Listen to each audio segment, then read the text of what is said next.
ভাটপাড়া পৌরসভার 32 নম্বর ওয়ার্ডের অন্তর্গত দিঘেরপাড় এলাকায় বোমা উদ্ধার হওয়ার ঘটনা নিয়ে এবার সরাসরি ব্যারাকপুর লোকসভা কেন্দ্রের তৃণমূল কংগ্রেস প্রার্থীকে আক্রমণ করলেন ইচ্ছাপুরের সংবাদ মাধ্যমের মুখোমুখি হয়ে ব্যারাকপুর লোকসভা কেন্দ্রের বিজেপি প্রার্থী অর্জুন সিং। তিনি বলেন, পার্থ ভৌমিকের মুখোশ খুলে গিয়েছে। পার্থ ভৌমিক নিজেকে শিল্পী সাহিত্যিক বলে মানুষকে ধোঁকা দিত। সে মানুষের নয়, গুন্ডাদের সর্দার হয়ে কাজ করত। এছাড়াও তিনি বোমা উদ্ধার হওয়ার ঘটনা নিয়ে পুলিশের নিষ্ক্রিয়তার অভিযোগও তোলেন। আক্রান্ত ভাটপাড়া পৌরসভার পৌরপিতা সত্যেন রায়কে তৃণমূল ত্যাগ করার পরামর্শ দিলেন ইচ্ছাপুরে অর্জুন সিং।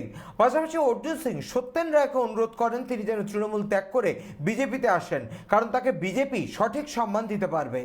পার্থভৌমিকের মুখোশ খুলে যাচ্ছে। পার্থভৌমিক নিজেকে শিল্পী সাহিত্যিক বলে মানুষকে যে ধোঁকা দিত, সেই ধোঁকাটা আজকে ক্লিয়ার হয়ে যাচ্ছে।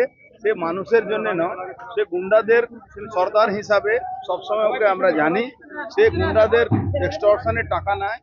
সেই জন্যে আমি বারবার বলেছিলাম কি তারা ও নিজে পুরো ব্যারাকপুরটাকে গুন্ডারাজ কায়েম করে দিয়েছে। আর মানুষের কাছে একটা মিথ্যা প্রতিশ্রুতি যে গুন্ডারাজ শেষ করবে। সরকারের কাজ গুন্ডারাজ শেষ করা, কেন করছে না সরকার?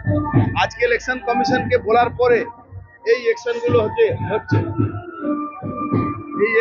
হচ্ছে, নাহলে তো এর আগে তো এখানকার পুলিশ কমিশন কিছুই করতে পারেনি। এ তো সমস্ত তথ্য দিয়ে আমরা ওখানকার লোকাল লোক আমাদেরকে সহযোগিতা করেছে, তারপরে এই আইনগুলো ধরা পড়ছে। তৃণমূল সঙ্গে লড়তে দিন। আমার সঙ্গে ভারতীয় জনতা পার্টির সঙ্গে লড়ার জন্য ওটা সময় লাগবে, আগে নিজের লড়েন।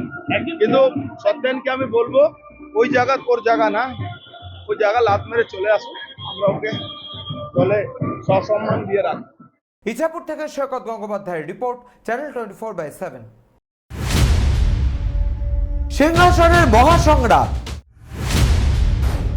মসনদ দখলের লড়াই 2024 দেখতে চোখ রাখুন চ্যানেল 24/7 এর পর্দায়।